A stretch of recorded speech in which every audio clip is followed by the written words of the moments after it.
Sa kabilang dako naman, ang Department of Energy tiniyak na may sapat na mga inventaryo ang fuel products at LPG sa harap ng panibagong bantang pag-asara sa Strait of Hormuz. Detalye ng balita mula kay Radyoman Joyce Adra. Joyce. RNN Live Report. Tiniyak ng Department of Energy na may sapat na supply ng LPG at petroleum products ang bansa sa harap ng panibagong banta ng pagsasara ng Strait of Hormuz. Ayon kay Energy Undersecretary Sandy Sales, ang inventaryo ng LPG sa ngayon ay 42.86 na araw.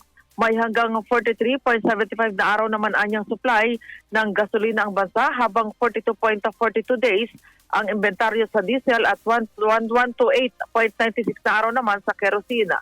Kinumpirma rin ni Yusek Sales na 63 o 68.30 pa na araw ang inventaryo ng jet fuel, habang ang fuel oil ay 38.21 days. Tiniyak naman ng DOE na patuloy ang pakikipag-usap ng Pilipinas sa iba't ibang mga bansa para sa tuloy-tuloy na supply ng langis.